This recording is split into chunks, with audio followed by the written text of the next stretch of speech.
everybody, and welcome to this week's edition of the show. I'm out here with Tomo. We're just going out for a little run now with Tomo. Yeah. Now, this week, got a cracking interview lined up with Vicky Yeomans. She is one crazy runner. What do you make of her? She's nuts. Nuts, but in an inspirational way? Amazing, but nuts. Okay.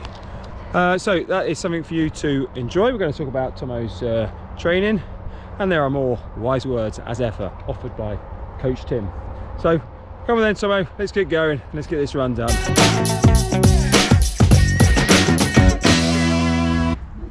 Right, we're mid-run. Time for a weekly check-in with Tomo giving us that marathon update. Tomo's training. Any news? Not really. Not a great week last week. Fell off the wagon a little bit, ate too much cake. Didn't run very much. Still did okay, but didn't do anywhere near my plan. So it was all right, a 14-mile run at the end of the week. And now is a new week, so we'll start again. So clean slate, we'll go for it again this week. Yeah. Feeling better about this week? It's only Monday. it's only Monday, and there's plenty of cake still available. Yes. So it's early days. Now, what's in the plan for this week then?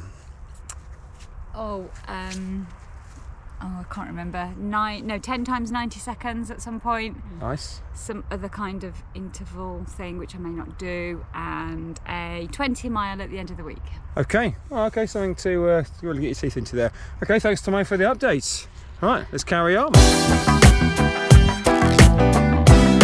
Well, good afternoon everybody. The weather has turned, it's chilly, but that's okay, because if you're going to do an ultra marathon, you've got to be prepared for all weathers. And no, I'm not going to do an ultra marathon, but today's special guest is someone who can offer us some expert advice. Today I'm out with probably the most well-known or the most experienced ultra runner at Long Eaton Running Club. It's going to be Vicky Yeomans. Yay. So we are going to walk. No, not. We're going to run. We're going to run and talk. Now, Vicky is on the back of a 100-mile race that was a couple of weeks ago. So I'm hoping her legs are nice and tired, so we got a nice steady pace. Yeah. And we're going to explore your running career. Okay, yes? Yeah. All right, so come on, let's get going. So, out with Vicky. Now, Vicky, let's just start with, you've just done a 100-mile race. Yes. Why? Ooh, for the challenge.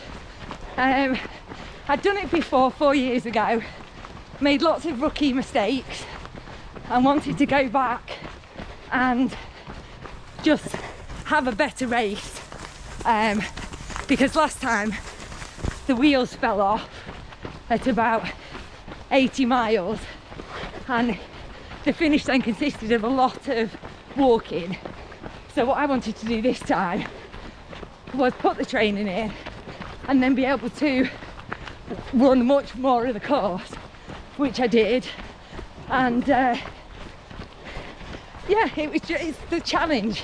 I think lots of races have been cancelled this year, and so when a 100-mile race actually popped up that was going to go ahead and it's local, I thought, right, I'm going to sign up and I'm going to go.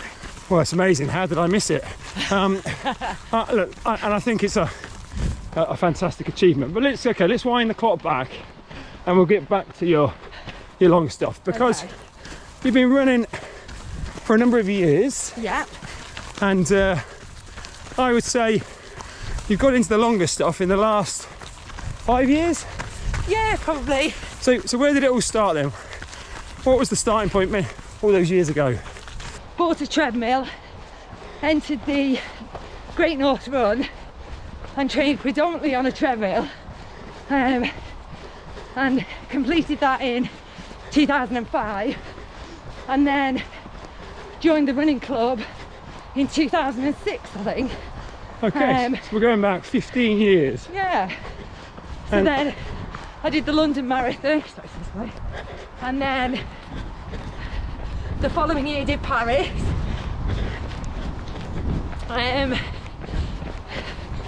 Chased all the 10k half marathon times, and then decided I was fed up of road running and the old Long Eaton boys told myself and Phil Abbott all about the fell running, and so I started doing fells then.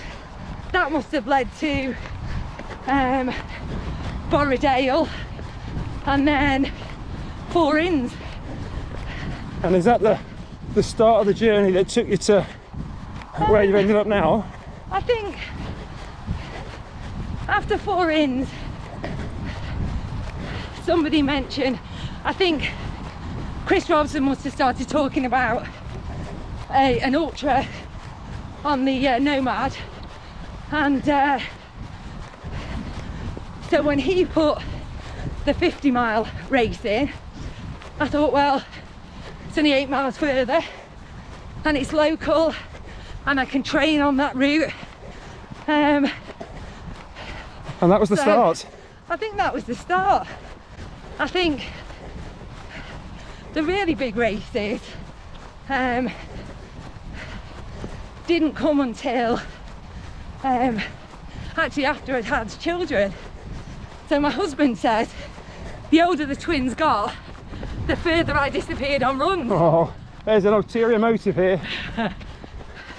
I did the Nomad 50, and then I think at that point I thought, well, that's the furthest you can run. I'd not heard of any longer races. So then I decided to have a go at triathlon in around about 2014, I think. And then Was this Ironman triathlon well, for yeah, you? so Not an Olympic distance, I suspect. No, so it started with a sprint and an Olympic, but because I like the running so much, it wasn't a big enough challenge. So I then did complete Ironman Bolton, and then somebody actually said to me, well, if you can cycle 100 miles, surely you can run 100 miles. With the short runs, up to the half marathon, 1:38. yeah, but it hurt from the very beginning. Yeah. It hurt, and you have to hold sub-7s or whatever you're going for. And I really enjoyed though, and I got my sub 1:45 for the half. Oh. And I got my sub, I think I'm about 43 minutes for a 10k. Yes. You know, 21 for a 5. I will never get them again unless I quit this training and go back to, you know, specifically training. Yeah. You know, because I was probably doing 40-50 miles a week, but tempo runs, hill reps, you know, lots of sessions with yourself and the elite guys. Wow. Toting sidings, you know.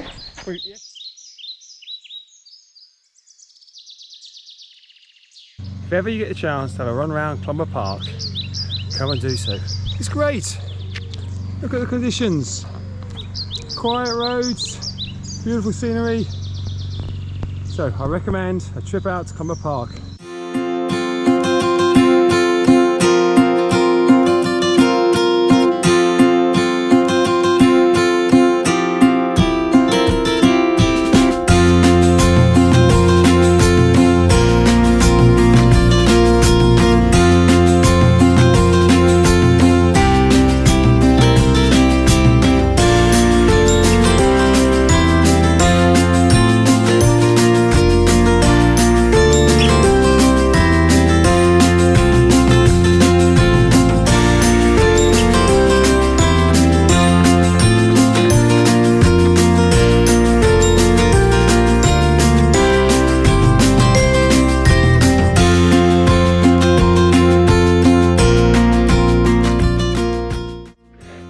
So if you get the chance to take a trip to Clumber Park in North Nottinghamshire, definitely a good place to explore. Paths that are off-road, through the forest, in the countryside, around the lake. So what's different now then with your training, with the runs that you focus on? So the training now is all about time on feet. So it's better to do 2 long runs back to back at the weekend than it is to do 7 runs of, you know, 8 miles each. It's better to go long. And how long is long for a, if you were going to do 2 back to back, how long have you got to be out to get any benefit on time on feet? And it needs to be, you know, between 18 and 25 miles, because it's time on feet and it's learning what food works for you. If you've got to navigate, then it's honing those skills, running with a backpack. So there's a lot more to it. And I know that you've done long distance races, Yeah, from 30 miles yeah, to 183 miles as a single race. yeah. Now, Which was a DNF. well, I'm not sure if you ran 183 miles, you should give yourself a hard time that you failed. Did And not finish. interestingly, I did. Does I that- gave myself an extraordinarily hard time afterwards, Wow. because I'd done it for charity, and I felt like I needed to say to people, I'll give you your money back because I haven't done what I set out to do. Right, let's be clear, that is ridiculous. But we're not here to debate that. So tell us, what was the race that you had entered? So it's called the Thames Ring 250 mile race, and it starts in Goring in Oxfordshire, and it's a circular route that takes you to into London, back up to Oxford and back to Goring. It is predominantly self-supported. They do have checkpoints every 25 miles, but there is very little, there's not very much food. You get water, tea, Coke, but then you're talking jelly babies, and so substantial food you have to carry, or you have to divert to a shop or a pub and you have to get that, you have to carry it, and also you have to navigate. So it's a tough race on multiple levels. Yeah, it's really, really tough, and of course there's a time limit on it, so if you don't make the cut-off you get timed out. Why do you enter that kind of race Because knowing? because it could be impossible. So potentially it is impossible. When you tell people that you're entering that sort of race, they say, I don't get in a car and drive that distance, Yeah. and you're going to run it. So I like the fact that it could be impossible. It's going to challenge absolutely everything, and it's going to show you where your limits are. And I haven't found that yet. What I was surprised is that I'm still the only person at Long Eaton that's done 100 miles. Is that like an invitation for other people to come and Where are join the you? boys? For once, there are no boys who've come to this party. Yeah.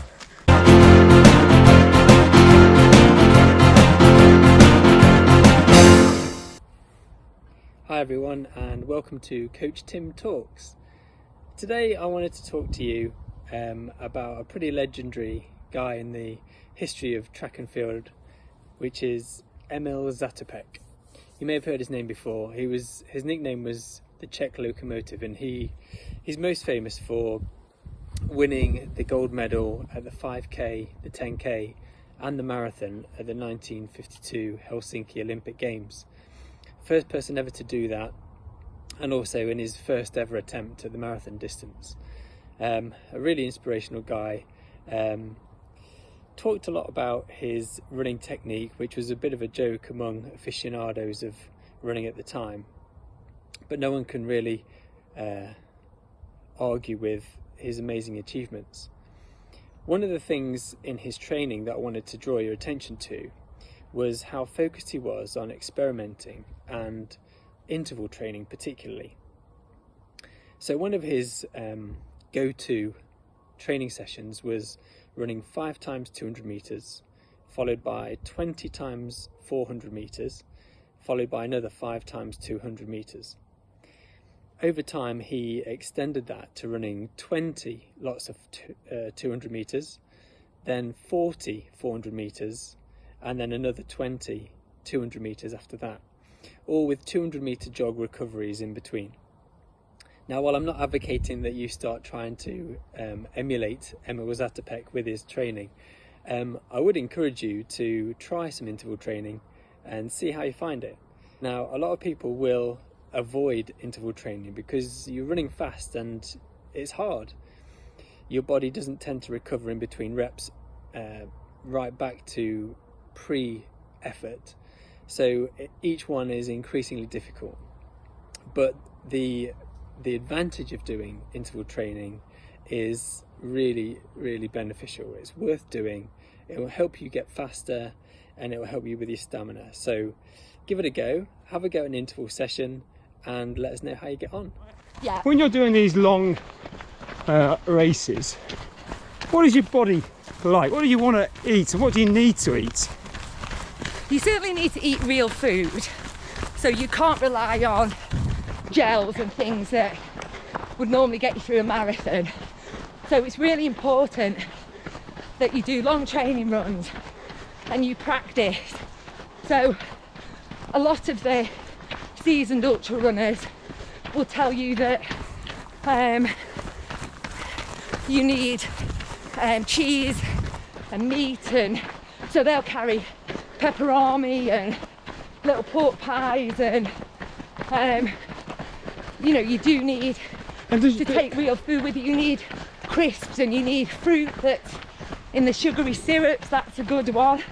And do you have any problems with eating, and or are you generally a pretty good eater? No, I mean, I felt very sick after about 50 miles in and wish that I'd remembered ginger sweets. Okay, so let's talk about the dark places Yes. that you can go to for free on these runs. Well, you just very quickly get the voices in your head telling you to sit down. Stop what you're doing now you've run a marathon. Stop what you're doing now you've run 50. Turn back and go to that aid station. It's pitch black, it's 3 o'clock in the morning. And usually when that happens, it's in the middle of the night, you're on your own, you've invariably got no phone signal. So you have to talk yourself out of that place and talk yourself back into the race. And the biggest thing about ultra running and any of the endurance sport is that there are going to be just those moments when you want to just stop, sit in the middle of the path and cry and hope that somebody will come to rescue you.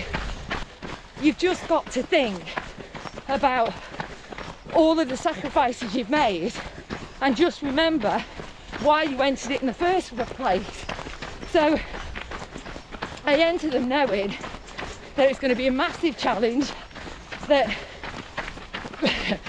there's a higher possibility that I will fail than I will succeed. Well, I don't know. Let's just break that down. How many in your mind have you failed on? Well, okay, just I only know of one. the one, yeah. And I'm not sure that running 250 miles and only doing 183 really constitutes failure. So if you put that to one side... Okay, so, you know, I don't consider myself to be some super athlete. Never thought I would go on for a run with you. You know, and now I have completed these races, and for me, it's, yes, you've got to do the training. Yes, there's lots of other skills to learn as well. The nutrition and navigating and all those sorts of things. But how determined are you? How stubborn are you?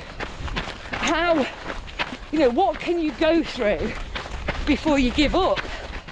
In my mind, anybody can do this. You know, so... If anyone could do it, don't you think more people would do it? Well, I also get that, but maybe people just don't want to invest the time. You know, this is my hobby. I think because I can do it, anybody can do it. But I also appreciate that it's a huge amount of mental strength, and on the longer races you have some horrendous hallucinations. You're running on your own in the middle of the night. Yeah, and on the next breath you're saying that anyone can do it.